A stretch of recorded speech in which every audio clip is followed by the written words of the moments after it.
Hai sahabat ngemil, apa kabar? Di hadapan kita, di depan kita ini sudah ada beberapa bahan-bahan yang akan kita olah. Ya, sebelumnya kita mengolah bahan-bahan dengan bahan dasar bahan natural. Dan sekarang ini kita selingi sekali lagi ya. Kita seling dulu. Kita akan membuat cake panggang topping keju. Jadi bahan-bahannya, yang pertama kita punya 6 butir telur berukuran sedang.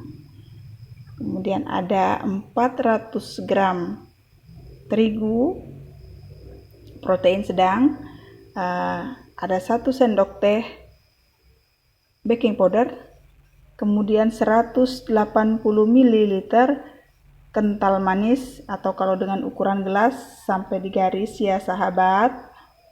Kemudian ada kurang lebih 50 ml sirup, 1 sendok makan SP ukuran press saja ya, nggak usah terlalu banyak.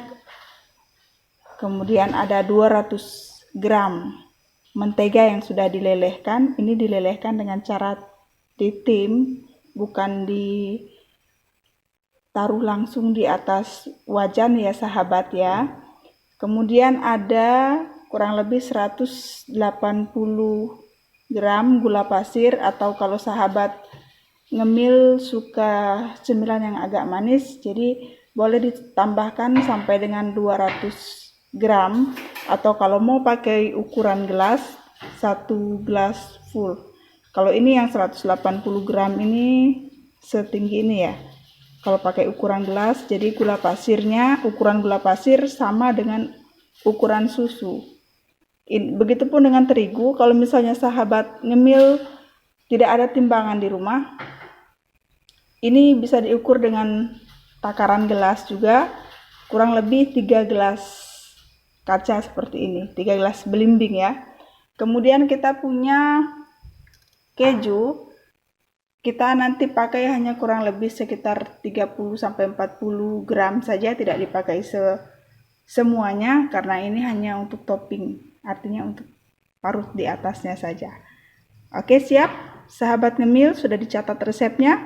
Kita akan mulai membuat resep ini. Sahabat ngemil, ini kita punya 3 bahan pertama, yaitu 6 butir telur, 180 atau 200 gram gula pasir, dan 1 sendok makan SP sudah masuk. Ini 3 bahan pertama yang kita masukkan.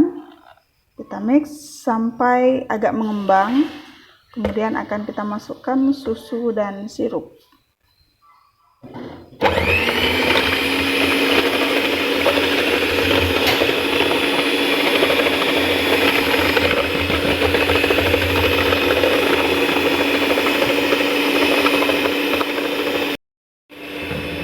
Ya sahabat, adonan kita sudah mulai mengembang, bunyinya sudah hilang, bunyi dari adonan ini sudah mulai hilang. Kita akan masukkan 2 bahan berikutnya, yaitu susu dan sirup.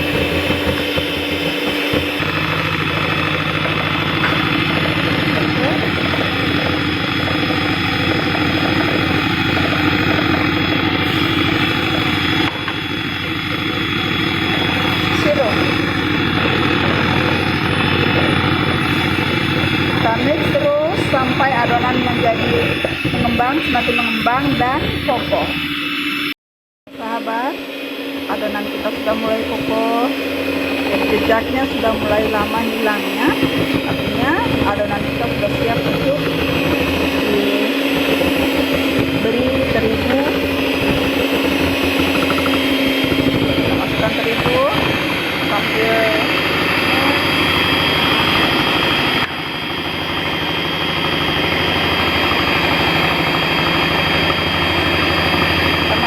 terigu dan baking powder sedikit-sedikit ya sahabat. Sambil terus ini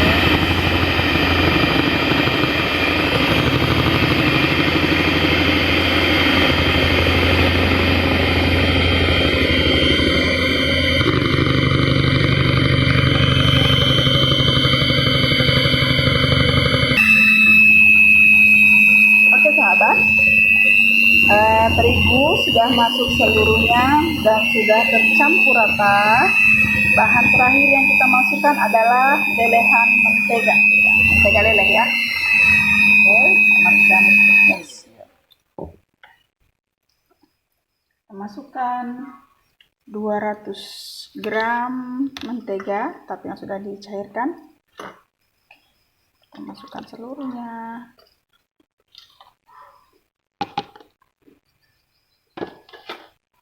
Kita mix lagi, tidak perlu terlalu lama karena nanti akan kita bantu dengan diaduk balik dengan spatula.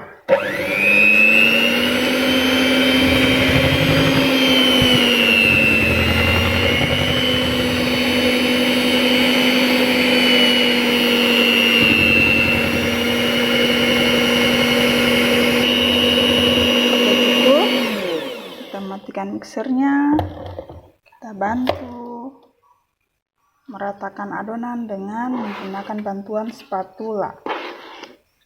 Oke, diaduk balik ya sahabat, seperti ini.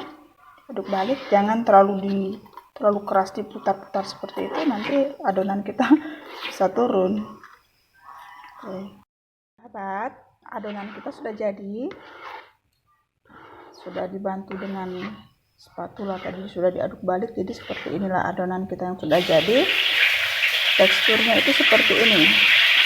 Kalau teksturnya seperti ini ya sahabat, sebentar begitu matang kuenya pasti akan lembut dan enak sekali.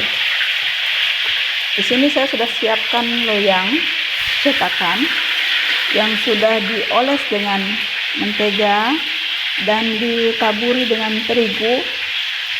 Pada resep sebelumnya saya tidak menaburkan terigu setelah dipoles mentega karena pada resep-resep sebelumnya kita membuat kue dengan cara dikukus. Nah, ini ketika kita membuat kue dengan cara dipanggang, cetakan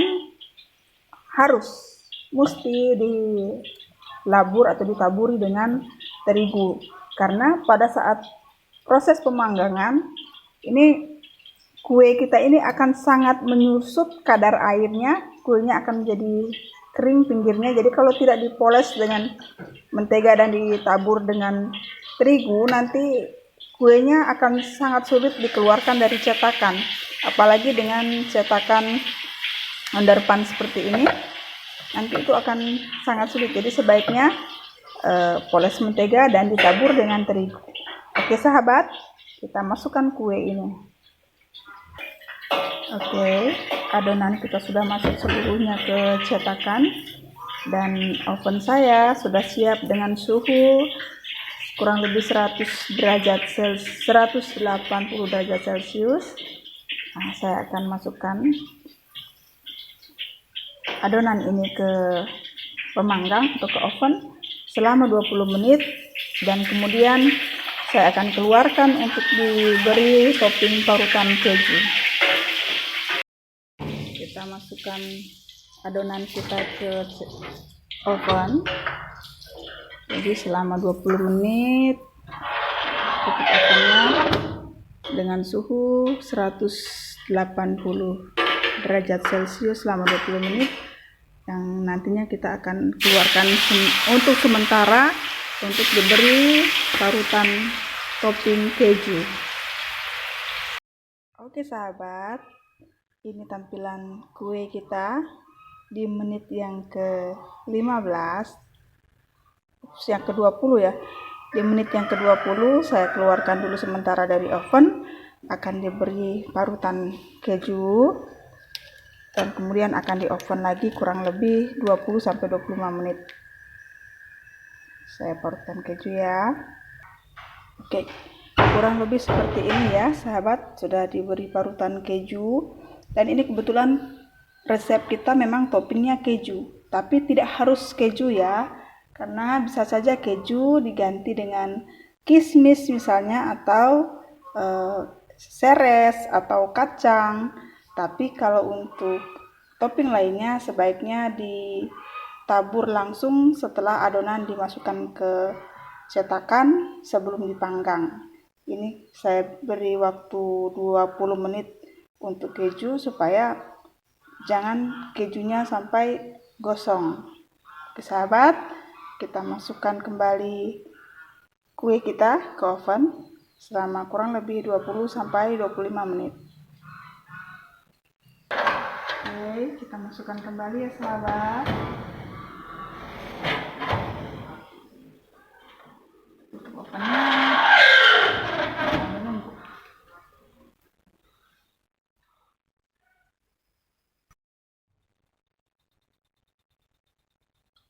Oke sahabat, sudah menit ke 45.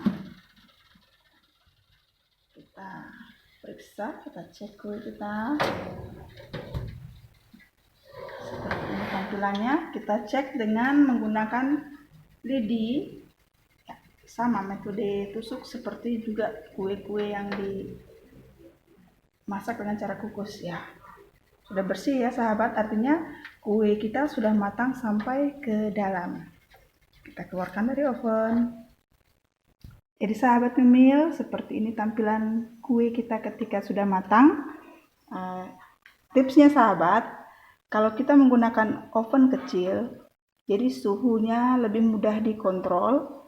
Ini tadi kue kita agak sedikit pecah permukaannya karena saya menggunakan oven besar dan agak sedikit sulit diatur, dikontrol suhunya. Jadi, tapi tidak apa-apa, di dalamnya akan tetap lembut. Oke, kita akan balik. Oke, sahabat ngemil, ini dia kue kita sudah dibalik, sudah siap untuk dihidangkan. Masih beruap ya sahabat, sangat beruap, aromanya memenuhi ruangan dapur ini, aroma terigu, telur dan mentega bakar. Kebayang gak sih? Oke, jadi resep kita sudah berhasil ya sahabat. Silahkan sahabat untuk mencoba di rumah, membuat di rumah.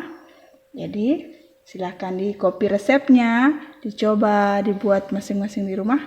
Jangan lupa untuk menyaksikan video-video saya selanjutnya. Silahkan di subscribe channel ini, kemudian like dan share, atau boleh juga komentar, menulis di kolom komentar jika ada yang belum jelas dari video ini.